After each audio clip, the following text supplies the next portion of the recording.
नमस्कार दर्शक बंधु आपण को आम चैनल को स्वागत। आज भिडियोटी समस्त धनु राशि व्यक्ति विशेषज्ञ पाई एक गुरुत्वपूर्ण कार्यक्रमटी रही कारण यही भिडियो रे एमिति ग्रह गोचर परिवर्तन विषय आलोचना करबा जी आपणकर आगामी गोटे वर्ष 3 मास भितरे आपण को एपरी भाव सुधारिब बा परिवर्तन आनिब जहा फल आपण जानिबे जीवन रे सुख कौन सफलता कौन एवं वास्तव दुनिया रे केवल आपणक सहित एही सब घटना गुड़िक कहीं घटुला। देखंतु दर्शक बंधु आपणक राशि रे बा आपणकर तृतीय गृह रे राहु वृद्ध अवस्था रे रहिथिले किंतु एही संक्रांति दिन बा एही सेप्टेम्बर मास 17 तारिख दिन राहु उठिबा को जाउछंती एवं जेतेबेले कलिजुगर राजा सोई रहिथिबे एवं तांकर प्रभाव नथिबो सेतेबेले तांकठारु शुभ फल आशा करिबा हेउची बोकामी किंतु एबे आपणक जीवन रे प्रकृत खेल आरंभ हेबा को जाउछि। आपण माने खातारे नोट करी लिखि रखंतु जे एही सेप्टेम्बर मास 17 तारिख परठारु 12 जून 2026 मध्यरे आपणक जीवन रे प्रकृत सत्य खुशी सुख समृद्धि एवं सफलता कौन निश्चित भाव रे जानि परिबे। देखंतु गत 2 वर्ष हेबो आपणक जीवन समस्या मध्य दे निश्चित भाव रे गति करुथिला। आपणक जीवन रे बहुत परिवर्तन होइथिला। जो लोक मानक आपण विश्वास करुथिले तांको ठारु आपणकु धोखा मिलुथिला विश्वासघातकता हेउथिला बहुत निजर भाबुथिबा लोक माने आपणक ठारु दूरे जाइथिले एवं बहुत नूतन लोक आपणक जीवन को आसीथिले। आपणकर चाकरी रे परिवर्तन होइथिला बदनामी होइथिला आपणक ऊपर मिथ्या आरोप मध्य लागिथिला एवं देखंतु बहुत किछि आपणक सह घटि जाइथिला जहा कहा को कहि पारु नथिले बा आपण सही पारु नथिले। देखंतु एही 2025 मे मास 18 तारिख दिन राहु मीन राशि कुंभ राशि को गोचर करथिले माने आपणकर चतुर्थ गृह रु तृतीय गृह को गोचर करथिले एवं वृद्ध स्थिति रे एवं बक्री अवस्था रे आपणकर तृतीय गृह रे विराजमान होइथिले जहा फल रे राहुंकर प्रभाव आपणक राशि रे देखा जाउ नथिला कि देखंतु जेतेबेले गोटे ग्रह 24 डिग्री रु 7 डिग्री मध्य को आसी थाए सेतेबेले सेही ग्रहर युवावस्था होइथाए माने सबुठारु शक्तिशाली एवं प्रभावशाली होइथाए। देखंतु आपणकर जो मानसिक चिंता बढ़ी जाइछि चिड़चिड़ा स्वभाव हो जाइछि आपणक मन रे जो नकारात्मक भावना गुड़िक आसुची आपण छोट छोट कथार जो रागी जाउछंती यार कारण हेउची राहुंकर वृद्धावस्था आपणक राशिर तृतीय गृह रे होइथिबारु किंतु एही 15 तारिख ठारू राहु आपणक राशिर तृतीय गृह रे मित्र राशि रे विराजमान करबा को जाउछंती एवं जेतेबेले गोटे ग्रह मित्र राशि रे रुहंती सेतेबेले से शुभ फल प्रदान करिथांती किंतु आपणक जीवन रे केउ क्षेत्र रे शुभ फल देबे एवं केउ क्षेत्र गुडी को तांकर दृष्टि रहिबो सेही विषय रे विस्तृत भाव रे आलोचना करिबा पूर्वरु जदि आपणकर धनु राशि होइथाए एवं आपण भी ईश्वर को आंतरिक भक्ति एवं विश्वास करंती तेबे भिडियोटी को लाइक करंतु कमेंट बॉक्स रे जय जगन्नाथ जय मां लक्ष्मी अवश्य लिखि दियंतु।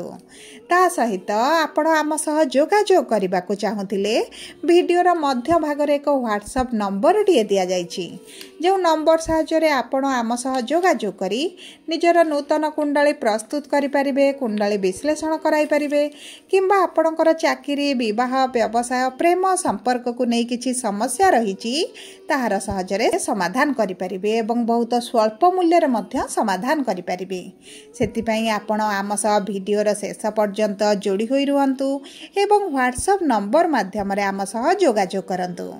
एबे आसंतु कार्यक्रमटी को आगो को बढ़ाइबा। देखंतु एही 2025 रे मे मास रे राहु आपणकर तृतीय गृह को आसीथिले एवं एही तृतीय गृह हेउची पराक्रमर गृह आपणक दक्षता आपणक साहस आपणक कॉन्फिडेंस लेवल र गृह एवं आपणक सफलतार गृह बोली मध्य कुहा जाए एवं देखंतु एही गृह रे जेतेबेले गोटे ग्रह वृद्ध अवस्था रे रहुथिले माने आपणकर राहु वृद्ध अवस्था रे रहिथिले आपणक जीवन रे नकारात्मक प्रभाव निश्चित भाव रे पकाउथिले किंतु एही सेप्टेम्बर 17 तारिख ठारू राहु जेतेबेले युवावस्था को आसुचंती आपणक तृतीय गृहर प्रभाव को बढ़ाई देबे। देखंतु जेतेबेले आपणक जीवन रे अचानक किछि मिल जाए एहा हेउची राहुंकर प्रभाव एवं जेतेबेले आपण अधिक रु अधिक पाइबा पई आशा करंती एहा मध्य आपणक जीवन रे राहुंकर प्रभाव रु होइथाय।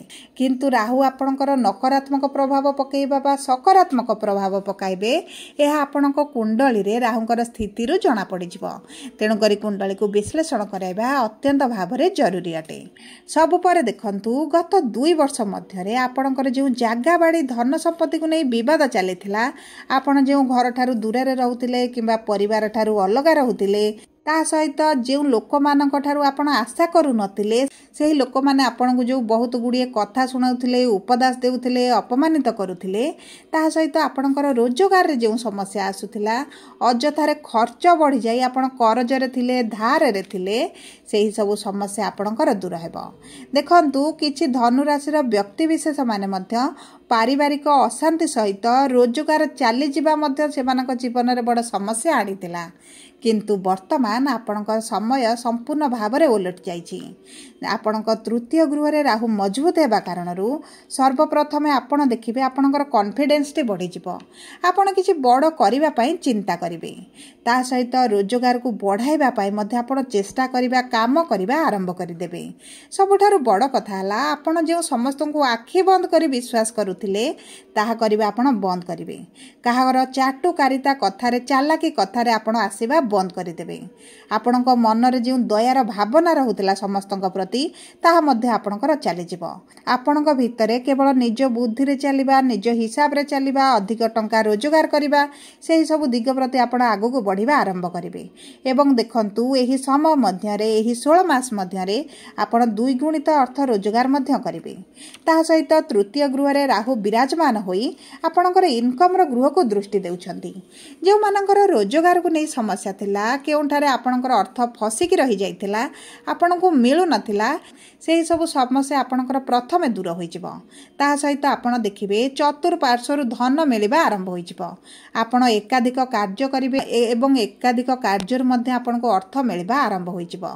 जदि आपणकर भाई भौणी किंबा जीवन साथी किंबा कोनोसी व्यक्तिक सह आपणकर जागा बाड़ी प्रॉपर्टी को नै किछि विवाद थिला ता मध्ये समाधान होई जिवो। एवं देखंतु राहु विदेश यात्रार कारक ग्रह तेणु करी आपण जदि विदेश जावाक चाहूतिले एवं समस्या हेउथिला ताहा मध्ये आपणकर दूर होई जिवो। आपणकर विदेश जिबार बहुत अधिक जोग बनाउछंती। ता सहित जदि आपण मेडिकल लाइन रे काम करूछंती मार्केटिंग करूछंती किंबा आपण रिसर्च लाइन रे काम करूछंती कंसल्टेंसी काम करूछंती मध्यस्थी काम बा ब्रोकरेज काम करूछंती किंबा आपण यातायात रे एक्सपोर्ट इनपुट रे काम करूछंती कोनोसी धार्मिक संस्था रे काम करूछंती खाद्य को नै व्यवसाय करूछंती किंबा खाद्य प्रोसेसिंग व्यवसाय रे आपण कार्य करूछंती तेबे आपण को आकाश छुआ सफलता मिलिबो। आपणक जीवन रे एही समयटी भल नुहे बरं बहुत भल समय आनिबो बहुत भल परिवर्तन मध्य आनिबो। जदि आपण कर्म क्षेत्र रे बा जेउठारे बसवास करूचंती जदि सेठारे आपणकर शत्रु बढ़ी जाइथिले तेबे सेमानकु दमन करिबा आरंभ करिवे। आपणकर शत्रु को परास्त करिवे जहा फल रे शत्रु माने आपण छाए आपणक ठारू दूर को जिबा आरंभ करिवे। आपणक कथावार्ता रे मधुरता आसीबो आपण निज बाणी रे लोकन को प्रभावित करिवे एवं आपणकर कम्युनिकेशन स्किल टी बहुत अधिक भल होई जिवो। आपण अधिक रु अधिक लोकन सहित मिसिबा आरंभ करिवे एवं निज काम पाई निज स्वार्थ पाई सेमानक सहित आपण मिसिबे। देखंतु आयर भाव को राहु जेहेतु देखुचंती माने पूर्वरु आपणकर व्यवसाय रे जो मांदा परिस्थिति थिला आपणकर लाभ हेउ नथिला आपणकर व्यवसाय एते भल रे चालू नथिला एबे आपणकर आय बढ़िबो लाभ बढ़िबो एवं देखिबे आपण बहुत अधिक प्रॉफिट कमाइबा आरंभ करिवे। एवं ता सहित जो व्यक्ति मानकर दरमा बा बोनस टी अटकी रहितला एवं बहुत दिन हला आपण सेथिरे लागिचंती आपण को मिलु नथिला ता मध्ये आपणकर समाधान होई जिवो। ता सहित आपण को पसंद करिबा लोक माने मध्ये आपणकर जीवन रे बढ़ी जिवे। ता सहित देखंतु राहुंकर दृष्टि मध्ये आपणकर सप्तम गृह को रहउची। जे माने भाबुथिले वैवाहिक जीवन रु अलग हेबा पई वैवाहिक जीवन रे विरक्ति भाव होई जाइथिले सेमानक मध्ये एही समय मध्ये रे डिवोर्स हला वाली परिस्थिति मध्ये सृष्टि हेबो एवं से माने अलग रहिबा आरंभ करिवे। ता सहित ଆପଣ ଯଦି ପାର୍ଟନରସିପ୍ ବିଜନେସ୍ କରୁଛନ୍ତି ସେଥିରେ ଆପଣଙ୍କୁ ପ୍ରବଳ ଲାଭ ମିଳିବ। ତା ସହିତ ଯଦି ଆପଣ ଦ୍ୱିତୀୟ ସନ୍ତାନକୁ ନେଇ ଯେଉଁ ସମସ୍ୟା ଥିଲା ତାହା ଆପଣଙ୍କର ସମାଧାନ ହୋଇଯିବ। ଯେଉଁ କାମ ପୂର୍ବରୁ କୌଣସି କାରଣବଶତଃ ଆପଣଙ୍କର ବନ୍ଦ ରହିଥିଲା, ଯଦି ବ୍ୟବସାୟ ଆପଣ ଅଧାରୁ ବନ୍ଦ କରିଦେଇଥିଲେ, ପୁନର୍ବାର ଆପଣ ଆରମ୍ଭ କରିବା ଚିନ୍ତା କରିପାରନ୍ତି ଏବଂ ଆରମ୍ଭ ମଧ୍ୟ କରିପାରନ୍ତି। ବିଶେଷ ଭାବରେ ଦେଖନ୍ତୁ, ଆପଣ ମାନସିକ ସ୍ତରରେ ଶାନ୍ତି ପାଇବେ। ବହୁତ ବଡ଼ ବଡ଼ ଲୋକଙ୍କ ସହିତ ଆପଣଙ୍କର ସମ୍ପର୍କ ବଢ଼ିବ, ନେତା ମନ୍ତ୍ରୀଙ୍କ ସହିତ ମଧ୍ୟ ଆପଣଙ୍କର ସମ୍ପର୍କ ବଢ଼ିବ ଏବଂ ଦେଖନ୍ତୁ ଆପଣଙ୍କର ମାନ ସମ୍ମାନ ପ୍ରତିଷ୍ଠା ବୃଦ୍ଧି ପାଇବା ଆରମ୍ଭ ହେବ। ସବୁ ପରେ ଦେଖନ୍ତୁ, ରାହୁଙ୍କ ଠାରୁ ଅଧିକ ଶୁଭ ଫଳ ପ୍ରାପ୍ତି ପାଇଁ ଆପଣ ପ୍ରତିଦିନ ଶିବ ଚାଳିଶା ପାଠ କରନ୍ତୁ। ଗୁରୁଙ୍କର ବୀଜ ମନ୍ତ୍ର ପ୍ରତିଦିନ 108 ଥର ପାଠ କରିବା ଆରମ୍ଭ କରନ୍ତୁ। ମା ଲକ୍ଷ୍ମୀଙ୍କର ପୂଜାର୍ଚ୍ଚନା କରନ୍ତୁ ଏବଂ ପ୍ରତିଦିନ ଶୁଦ୍ଧ ଘିଅରେ ସକାଳ ଏବଂ ସନ୍ଧ୍ୟା ସମୟରେ ମା ଲକ୍ଷ୍ମୀଙ୍କ ପାଖରେ ଦୀପ ଅର୍ପଣ କରନ୍ତୁ। ଏହା ଆପଣଙ୍କ ଜୀବନରେ ବହୁତ ଅଧିକ ଶୁଭ ଫଳ ପ୍ରଦାନ କରିବ। ସବୁ ପରେ ଯଦି ଆପଣଙ୍କର ଧନୁରାଶି, ତେବେ ଭିଡ଼ିଓଟି କିଭଳି ଲାଗିଲା କମେଣ୍ଟ ବକ୍ସରେ ଲେଖି ଜଣାନ୍ତୁ। ଯଦି ଆପଣଙ୍କ ପ୍ରିୟଜନଙ୍କର ଧନୁରାଶି, ତେବେ ଭିଡ଼ିଓଟି ତାଙ୍କ ସହ ସେୟାର କରନ୍ତୁ। ଯଦି ଆପଣ ପ୍ରଥମ ଥର ଆମ ଚ୍ୟାନେଲକୁ ଆସିଛନ୍ତି, ଚ୍ୟାନେଲଟିକୁ ସବସ୍କ୍ରାଇବ୍ କରନ୍ତୁ। ପାଖରେ ଥିବା ବେଲ୍ ଆଇକନକୁ ପ୍ରେସ୍ କରନ୍ତୁ। ଧନ୍ୟବାଦ।